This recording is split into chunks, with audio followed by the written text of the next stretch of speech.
Hi.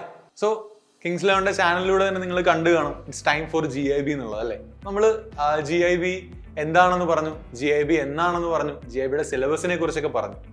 So ഈ വീഡിയോയിൽ Y GIB അല്ലെങ്കിൽ GIBയുടെ ഇമ്പോർട്ടൻസ് എന്താണെന്ന് നമ്മൾ കൂടുതലായി ഫോക്കസ് പറയുന്നൊരു കാര്യമാണ്. കാരണം നിങ്ങളിപ്പം 10th കഴിഞ്ഞ് നിങ്ങളുടെ academics that is +1 +2 academics start ചെയ്തിട്ടേ ഉള്ളൂ.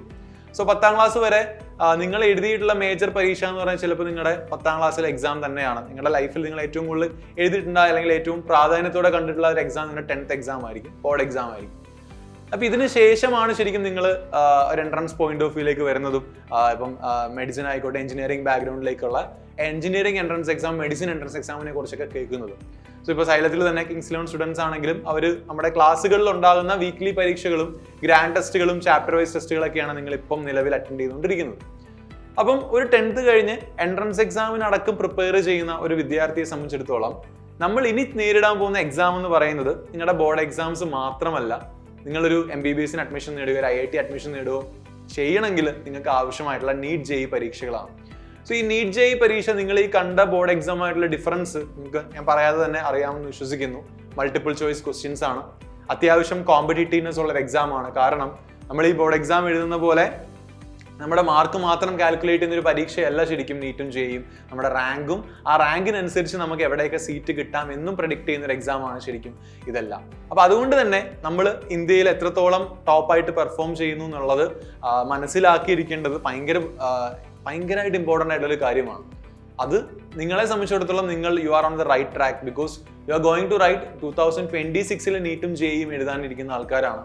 അതുകൊണ്ട് തന്നെ ആ ഒരു പരീക്ഷയുടെ ട്രാക്കിലേക്ക് എത്തുക എന്നുള്ളത് നിങ്ങളെ സംബന്ധിച്ചിടത്തോളം കുറച്ചും കൂടെ ഈസിയർ ആയിട്ട് ഡെവലപ്പ് ചെയ്യാൻ പറ്റുന്ന ഒരു പീരീഡാണ് നിങ്ങൾ ഈ 10th കഴിഞ്ഞ് നിങ്ങൾ +1 സ്റ്റാർട്ട് ചെയ്ത പീരീഡ്. സോ അതിന്റെ ഇമ്പോർട്ടൻസ് എന്താണെന്ന് വെച്ചാൽ നിലവിൽ നിങ്ങൾ ഇപ്പം സൈലം വരുന്ന ഈ ജൂലൈയിൽ നടത്താൻ പോകുന്ന എക്സാമാണ് great Indian battle. So great Indian battle actually നിങ്ങൾ ഒബ്ജക്റ്റീവ് ആയിട്ട് NEET JEE എക്സാമിന്റെ പാറ്റേണിൽ പരീക്ഷ എഴുതുകയാണ്. അതുമാത്രമല്ല നിങ്ങളൊരു സെന്ററിൽ വന്ന് ആ സെന്ററിൽ ഇരുന്നാണ് ശരിക്കും ആ ഒരു എക്സാമിന്റെ ഫീല് ഉൾക്കൊണ്ടാണ് ശരിക്കും നിങ്ങൾ പരീക്ഷ എഴുതാൻ പോകുന്നത്. നമ്മൾ പറയാറുണ്ട് എത്രയൊക്കെ പഠിച്ചാലും പരീക്ഷകൾ അറ്റൻഡ് ചെയ്യണം, അതേപോലെ ആ എക്സാം ഹാളിലെ എൻവയോൺമെന്റ് കുറച്ചുകൂടെ സ്മൂത്ത് ആയിരിക്കണം. എന്നാൽ മാത്രമേ നമുക്ക് എന്ത് ചെയ്യാൻ പറ്റത്തുള്ളൂ, നല്ല രീതിയിൽ പെർഫോം ചെയ്യാൻ പറ്റുള്ളൂ എന്ന് നിങ്ങൾക്ക് ചിലപ്പോൾ ടോപ്പേഴ്സ് ഒക്കെ പറഞ്ഞ് കേട്ടിട്ടുണ്ടാവും, നിങ്ങളൊക്കെ ഫോളോ ചെയ്യുന്നുണ്ടെങ്കിൽ. അഥവാ അങ്ങനെ അല്ലെങ്കിൽ പോലും അങ്ങനെയാണ് സത്യം. അതായത് ഞാൻ ഒരു എക്സാം ഹാളിൽ പോയിരുന്നിട്ട് എൻ്റെ എൻവയോൺമെന്റ് എങ്ങനെയാണെന്ന് മനസ്സിലാക്കുക, ആ എൻവയോൺമെന്റ് ഞാൻ പഠിച്ച കാര്യങ്ങൾ എനിക്ക് അവിടെ പ്രൊവൈഡ് ചെയ്യാം, അല്ലെങ്കിൽ എനിക്കത് യൂസ് ചെയ്യാൻ പറ്റുന്നുണ്ടെന്നുള്ള കാര്യങ്ങൾ ക്ലിക്ക് ആവുക, ഇങ്ങനെയുള്ള കാര്യങ്ങളെല്ലാം ഒരു എക്സാം എൻവയോൺമെന്റ് മാത്രം തരുന്നൊരു അന്തരീക്ഷമാണ്. സോ ഈ പറഞ്ഞ പോലെ നിങ്ങൾ സ്റ്റാർട്ടിങ് ആയതുകൊണ്ട് തന്നെ നിങ്ങൾക്ക് മൾട്ടിപ്പിൾ ലെവൽസ് ഓഫ് എക്സാം ഈ 2025ലും 2026ലും എഴുതാനുള്ള എലിജിബിലിറ്റിയാണ് നിങ്ങൾക്ക് സൈലത്തിലൂടെ കിട്ടുന്നത്.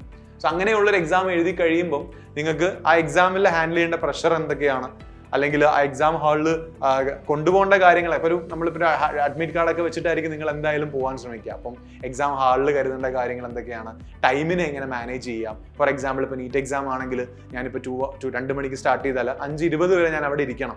ആ സമയം കൊണ്ട് ഞാൻ എന്തൊക്കെ യൂസ്ഫുൾ ആയിട്ട് ഫ്രൂട്ട്ഫുൾ ആയിട്ട് എന്തൊക്കെ ചെയ്യാം, അല്ലെങ്കിൽ ഞാൻ പഠിച്ച കാര്യങ്ങൾ എങ്ങനെ ഓർത്തെടുക്കാം. JEE എക്സാം ആണെങ്കിലും സിമിലർലി 90 ക്വസ്റ്റ്യൻസിന്റെ എക്സാം ആണ്. അപ്പോൾ ഒരു ക്വസ്റ്റ്യൻ 1.5 മിനിറ്റ് വെച്ചാണ് പരീക്ഷയുള്ളത്. അപ്പോൾ ആ സമയം ഞാൻ എങ്ങനെ ഫ്രൂട്ട്ഫുൾ ആയിട്ട് യൂസ് ചെയ്യാം. കമ്പ്യൂട്ടർ ബേസ്ഡ് ടെസ്റ്റ് ആണെങ്കിൽ ആ കമ്പ്യൂട്ടർ ബേസ്ഡ് ടെസ്റ്റിലെ കാൽക്കുലേഷൻസും അതുപോലെ എഴുതി ചെയ്യാനുള്ള കാൽക്കുലേഷൻസ് എങ്ങനെ ടൈമിംഗ് ചെയ്യാം, ഇങ്ങനെയുള്ള ഒരുപാട് ഫീച്ചേഴ്സ് നിങ്ങൾ ഒരു ഓഫ്ലൈൻ എക്സാം അറ്റൻഡ് ചെയ്താൽ മാത്രമേ മനസ്സിലാവുകയുള്ളൂ. അതുകൊണ്ട് തന്നെയാണ് നമ്മൾ ഗ്രേറ്റ് ഇന്ത്യൻ ബാറ്റിൽ ഇത്രയും സ്ട്രെസ് ചെയ്യുന്നത്. നിങ്ങൾ മാക്സിമം നിങ്ങളുടെ ഫ്രണ്ട്സിനെ എല്ലാം വിളിച്ച് മാക്സിമം ഈ എക്സാം അറ്റൻഡ് ചെയ്യുക. അപ്പം സൈലം സ്റ്റുഡൻസ് ആണെങ്കിൽ നിങ്ങൾക്ക് ഫ്രീ ആയിട്ട് തന്നെ എഴുതാം. അല്ലാത്തവർക്ക് ജസ്റ്റ് രജിസ്ട്രേഷൻ ഫോം ഫില്ല് ചെയ്ത് നിങ്ങൾക്ക് അവിടെ ചെന്നിട്ട് രജിസ്ട്രേഷൻ ഫീസ് അടച്ച് നിങ്ങൾക്ക് എക്സാം എഴുതാവുന്നതേ ഉള്ളൂ.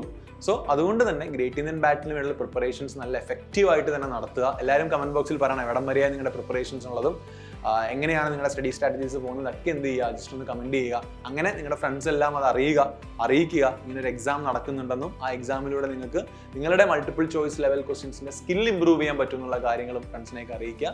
സോ ഇനിയും ജോയിൻ ചെയ്യാത്തവർ കമന്റ് ബോക്സിലുള്ള ലിങ്ക് വഴി ഗ്രേറ്റ് ഇന്ത്യൻ ബാറ്റിൽ വേഗം തന്നെ രജിസ്റ്റർ ചെയ്യുക.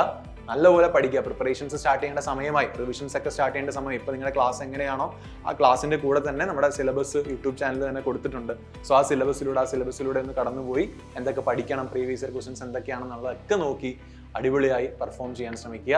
റാങ്ക് ലിസ്റ്റ് വരും, അതനുസരിച്ച് നിങ്ങൾക്ക് നിങ്ങളുടെ റാങ്ക് അടക്കം അറിയാൻ സാധിക്കും. അതുകൊണ്ട് all the very best for upcoming great Indian ബാറ്റിൽ. കൂടുതൽ എക്സാംസ് എഴുതാൻ എല്ലാവരും റെഡി ആയിരിക്കുക. Thank you so much.